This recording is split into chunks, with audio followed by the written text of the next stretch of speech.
Siap Mas?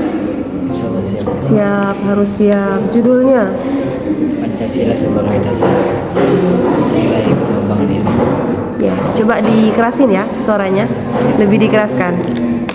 Apa yang kamu pahami dari nilai pengembangan ilmu?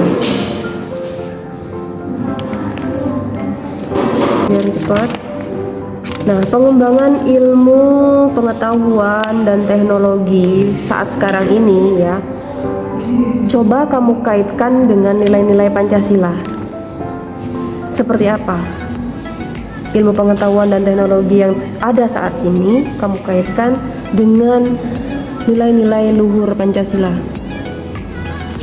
Perlu nggak yang namanya ilmu pengetahuan itu dilandaskan nilai luhur Pancasila?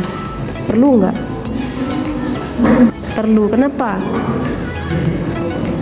Perlu nggak yang namanya ilmu pengetahuan itu didasarkan oleh nilai-nilai luhur Pancasila? Iya, kenapa perlu Mas?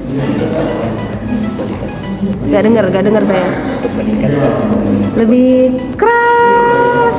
untuk meningkatkan kualitas manusia. Untuk meningkatkan Kualitas manusia. Untuk meningkatkan kualitas manusia. Kalau tidak dilandaskan Pancasila, berarti kualitas manusianya menurun. Bisa jadi. Kenapa bisa jadi? Harus jadi atau harus tidak jadi? Kamu paham Pancasila akan kaitannya dengan sistematika? Jadi ada dua unsur, pendidikan dengan karakter. Itu ada dua unsur dari ilmu pengetahuan dengan etika. Semuanya dikombin jadi satu. Karakter atau etika dikombin dengan pendidikan, dan di dalam pendidikan itu ada yang namanya ilmu pengetahuan. Ketika kamu memiliki yang namanya ilmu pengetahuan, wawasan, dan kamu sebagai insan yang pastinya memiliki etika, cara untuk berkomunikasi, untuk melakukan atau mengimplementasikan keilmuan kamu, dan itu diambil dari saripati yang namanya Pancasila itu gimana? Jadi kamu nih sebagai mahasiswa, kamu menempuh pendidikan, ya kan? Kamu mempunyai wawasan. Kamu nanti lulus sebagai seorang individu sumber daya manusia yang lebih kompeten kan pastinya.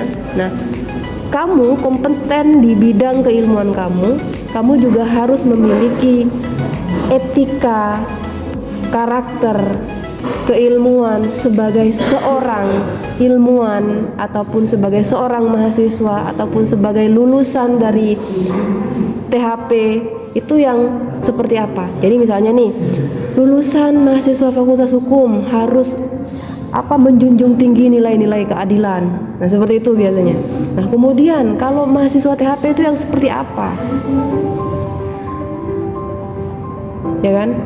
Kalau mahasiswa Fakultas Hukum itu harus taat akan aturan, tidak boleh melanggar. Itu kan biasanya hal-hal yang bersifat headline gitu ya.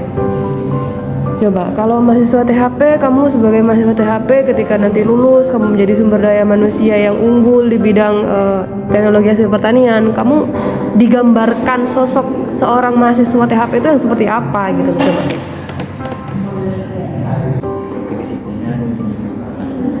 Apalagi? Kamu kan udah nulis nih panjang lebar. Berikan kepada saya coba kesimpulan agar saya bisa paham apa tulisan kamu di sini. Eva Nurmala, ya. Oke, judul Mbak. Judul? Judul? Pancasila sebagai ideologi dalam kehidupan masyarakat. Pancasila sebagai Ideologi dalam masyarakat. Coba kamu jelaskan bagaimana konsep Pancasila sebagai ideologi dalam bermasyarakat, berbangsa, dan bernegara ini. dalam masyarakat, bijak dalam bersikap, Ya, terus menaati aturan-aturan yang berlaku. seperti apa fungsi Pancasila dalam ideologi itu? ideologi berbangsa dan bernegara dan juga bermasyarakat. Mewujudkan cita-cita bangsa. Fungsinya Iya, agar negara Indonesia mewujudkan cita-cita dan visi bangsa bersama-sama dalam mewujudkan keadilan dan kemakmuran. itu fungsinya. Di sini kamu ada rumusan masalah apa saja ideologi-ideologi besar di dunia. Kamu sampai membahas ideologi yang ada di dunia. Iya. Kamu sampai membahas ke ideologi-ideologi besar di dunia. Apa saja ideologi besar di dunia itu?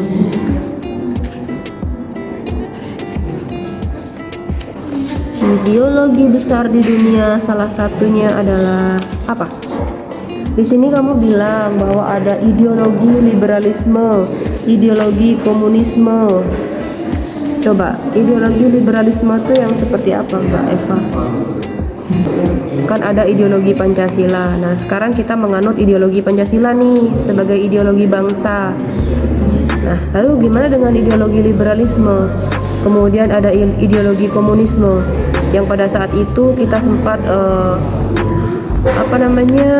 mengalami beberapa kejadian yang sempat sangat kontroversi antara harapan bagi kaum komunis itu dengan harapan pemerintah. Nah, itu kaum komunis ingin memasukkan ideologi mereka, yaitu ideologi komunisme.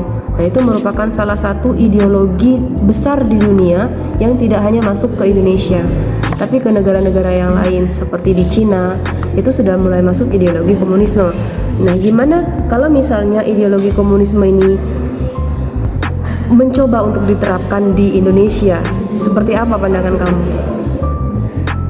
Seperti apa ketika ideologi komunisme mencoba untuk diterapkan di Indonesia? Seperti apa? Apa yang akan terjadi di Indonesia gitu? Mbak Eva, kira-kira kamu menganggap bahwa Pancasila itu sebagai ideologi adalah hal yang benar? Kamu yakin itu benar? Apakah ada yang salah? Apakah menurut kamu ada yang nggak sesuai? Nggak sesuai dengan ideologi gitu. Bukan. Pancasila itu kan sebagai ideologi, ya kan? Apakah dari sila pertama hingga sila terakhir itu ada yang tidak sesuai nggak dengan hati nurani kamu? Atau tidak sesuai nggak dengan harapan bangsa saat ini? Itu kan dulu kan perumusannya. Sekarang kan eranya sudah beda. Ada nggak sila yang mana yang menurut kamu nggak sesuai? Coba. Kayaknya Sesuai? Kalau dalam menerapkan Pancasila ya, dalam kehidupan bermasyarakat, berbangsa dan bernegara, mudahkah bagi kamu untuk menciptakan keteraturan itu?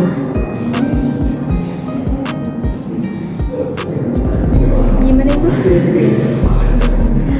Dalam kehidupan bermasyarakat, berbangsa dan bernegara, apakah lebih mudah untuk diterapkan apabila itu berpedoman pada nilai-nilai luhur Pancasila? Mudah. Kenapa mudah? Coba dijelaskan, Pak. Karena itu Bu, Pancasila kan sebagai pandangan atau pedoman gitu. Jadi kalau setiap melakukan hal itu bisa dilihat dari Pancasila.